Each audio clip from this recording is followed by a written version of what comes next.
जवाब भी दे। बहरहाल बढ़ते जी आगे, बात जरा अब सियासत से हटकर मुल्क से बाहर की बात भी करें और बात पाकिस्तान की भी करें, जिनकी मुश्किलें हर दिन बढ़ रही हैं। और खबर ये बड़ी सामने आ रही है कि पाकिस्तान के लिए एक और बार मुश्किलें बढ़ी हैं, क्योंकि अमेरिका यूएस के अंदर बाज़ाब्ता तौर पर उनकी पार्लियामेंट के अंदर एक कानून तैयार किया गया है, जिसे पेश किया गया है, और उस कानून की रूह से अब पाकिस्तान को नॉन नेटो एलाई से हटाने की बात कही जा रही है। और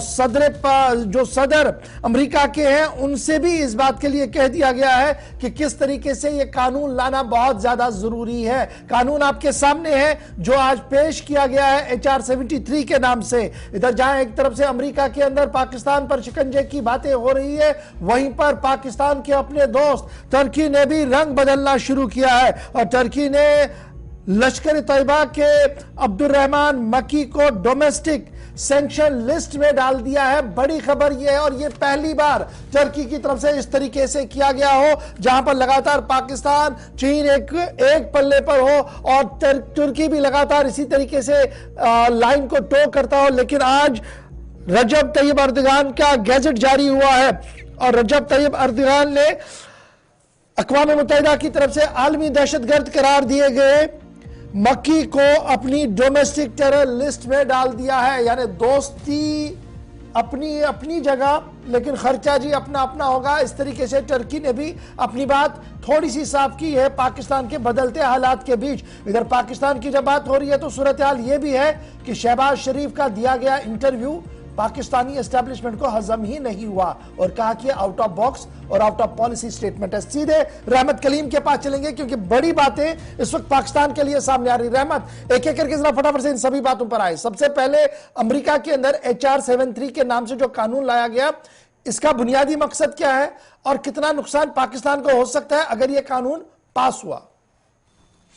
जी बिल्कुल, इस खबर के आने के बाद ही पाकिस्तान के PM शहबाज शरीफ सोच रहे होंगे कि जिस पे तकिया था वही पत्ते हवा देने लगे। अब तक के हमने देखा है, और पाकिस्तान के अंदर जो इम्पोर्टेड हुकूमत का नारा दिया गया था वो अब तक के यही जाहिर कर रहा था कि पाकिस्तान में जो सरकार है, शहबाज शरीफ की जो सरकार है या PDM की जो सरकार है, वो अमेरिका की जानिब से डायरेक्ट डील की गई सरकार है। लेकिन अब अमेरिका की जानिब से जिस तरह का अमेरिका के अंदर माहौल बनता हुआ दिखाई दे रहा है, या अमेरिकी ऐवान पार्लियामेंट या ऐवान के मेंबरान जो है उन्होंने जिस तरह से पाकिस्तान को देखा है और जो इंटेलिजेंस की रिपोर्ट अब अमेरिका को मिली है, उसके बाद से अमेरिका ने अपनी नई चाल चल दी है। और नई चाल यह है कि चूंकि अमेरिका और पाकिस्तान के दरमियान इस बात पर डील हुआ था, इस बात पर डील हुई थी और यह तय हुआ था कि किसी भी तरह से जो हक्कानी नेटवर्क है, जो पाकिस्तान के अंदर भी सरगर्म रहा है और अफगानिस्तान के अंदर भी सरगर्म रहा है, हक्कानी नेटवर्क को काउंटर करने के लिए और इस पर कंट्रोल रखने के लिए किसी भी तरह से पाकिस्तान अमेरिका को सपोर्ट करेगा और ऐसी कोई हरकत नहीं करेगा, ऐसा कोई स्पेस नहीं देगा, कोई जगह नहीं देगा, कोई ऐसा मौका नहीं देगा जिससे हक्कानी नेटवर्क को आराम मिल सके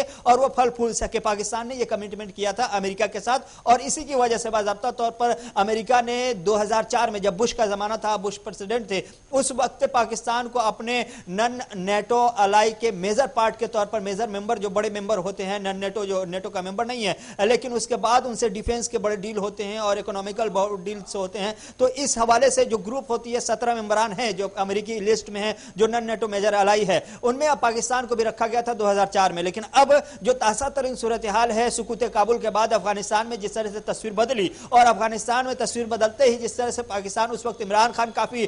उस वक्त सरगर्म नजर आ रहे थे, हक्कानी नेटवर्क के जरिए अफगानिस्तान में अपना डोरा डाल रहे थे। और उसके बाद शहबाज सरकार आई तो उसने भी हक्कानी नेटवर्क को चमन बॉर्डर के जरिए बहुत सारे रास्ते दिए, बहुत सारे मौके दिए। तो कहीं ना कहीं अमेरिका के पास जो रिपोर्ट पहुंची और यहाँ वहां के जो सेनेट में जो रिपोर्ट पहुंची है या हाउस में जो रिपोर्ट पहुंची है, उससे साफ जाहिर हो रहा है कि पाकिस्तान ने अपना कमिटमेंट, अपना वादा नहीं निभाया, जिसकी वजह से अब अमेरिका में यह माहौल बन गया है और अमेरिका इस बात पर फिर से गौर कर रहा है कि हमें अब पाकिस्तान को उस non NATO ally major ally जो है उस डेजिग्नेशन से, उस ओहदे से, उस सर्टिफिकेट से कहीं ना कहीं पाकिस्तान को बाहर करने की जरूरत है, चूंकि पाकिस्तान ने अपना वादा नहीं निभाया। सवाल यह है कि इससे पाकिस्तान को कितना बड़ा झटका लगेगा। जाहिर है अगर आप देखेंगे इस जो मेजर अलाई होते हैं, जो नॉन नेटो मेजर अलाई होते हैं अमेरिका के, उनको सीधे तौर पर अमेरिका के से एक तो यह है कि आपको उसको सीधे डिफेंस में डील होती है, किसी भी तरह का अगर हथियार खरीदना हो तो उस पर जिस तरह से हमने देखा तुर्की अगर अमेरिका के साथ कोई हथियार खरीदता है तो कुल मिलाकर एक डिफेंस वाले मामले पर मामला खराब हो सकता है, रिसर्च वाले मामले पर खराब हो सकता है राब्ता, और दीगर चीजें भी है जो पाकिस्तान के लिए किसी भी सूरत में सही नहीं है, क्योंकि ये मामला अभी इब्तिदाई में इन्फेंस में। लेकिन ये भी ये बात सही है कि अभी तक अमेरिकी सनत के अंदर जब भी इस तरीके का कानून लाया गया है सेनेट के अंदर तो शायद ही वो पास हुआ, लेकिन यहां पर cutting across the party lines इस पर समझौता बनता हुआ नजर आ रहा है। ये तो एक मामला है, लेकिन फटाफट से रजब तैयब एर्दोगान का आज स्टेट गैजेट जारी करना, और यह पहली बार देखा गया है कि इस तरीके का स्टेट गैजेट जारी करते हुए डोमेस्टिक लिस्ट में मक्की को डाला गया हो, जो आलमी दहशतगर्द कल ही करार दिया गया है यूएन की तरफ से। क्या यह पाकिस्तान और चाइना के लिए भी एक लाइन है कि देखिए हम इस लाइन को, यह हमारी रेड लाइन है जी आपके साथ? जी बिल्कुल, ये ऐसा पहली बार हुआ है। खासतौर से इससे पहले भी अगर आपने देखा होगा कि लश्कर जैश ए मोहम्मद के बड़े बड़े जो चीफ रहे हैं उनको ग्लोबल टेररिस्ट के तौर पर नामजद किया जाता रहा है यूएनएससी में। उसके बाद हमने देखा कि जितने भी मेंबरान हैं यूएनएससी के, उनकी जानिब से बाकायदा तौर पर कोई ऑफिशियल गैजेट वगैरह जारी नहीं किया जाता है, कोई अनाउंसमेंट नहीं किया जाता है। हाँ, ये मान लिया जाता है कि चूंकि ये ग्लोबल टेरर है इसलिए हिंदुस्तान हो या पाकिस्तान हो या किसी भी मुल्क हो, दुनिया का कोई भी मुल्क हो, अगर वो यूएनएससी का मेंबर है तो कोशिश करता था कि उसको किसी भी तरह से अपने मुल्क में दाखिल ना होने दे। ये खामोशी वाली राजदाराना तौर पर सारी चीजें होती थी। लेकिन ऐसा पहली बार हो रहा है कि अब तुर्की भी न सिर्फ पाकिस्तान बल्कि चीन को भी आईना दिखाने की कोशिश कर रहा है और यह बताने की कोशिश कर रहा है कि जो दहशतगर्द है वो दहशतगर्द है, और दहशतगर्दों को दुनिया भर में कहीं भी अगर मौका मिले तो उन्हें रुसवाई का सामान उनके लिए होना चाहिए, और यह रुसवाई ही क्या सामान करता हुआ तुर्की नजर आए। इसमें जाहिर सी बात है अब्दुर्रहमान मक्की की रुसवाई अपनी जगह, लेकिन साथ ही साथ पाकिस्तान की भी रुसवाई है, और पाकिस्तान अब तक के अपना बड़ा भाई तुर्की को मानता रहा है और यह जान रहा था कि अगर कोई दुख है, कोई परेशानी है, कोई घरेलू दिक्कत है पाकिस्तान के अंदर तो उसको सपोर्ट करने के लिए तुर्की बड़े भाई के तौर पर आगे आएगा, और जहां कहीं भी फंसेगा तुर्की वहां पर बाज़ाब्ता तौर पर पाकिस्तान फंसेगा, तुर्की आगे आएगा। लेकिन अब तुर्की ने अपनी, चूंकि सामने में तुर्की के में भी इलेक्शन है, इंतखाबात हैं, कुछ ऐसे फैसले लेने होते हैं जिसको लेकर के इंतखाबात को भी मुतासिर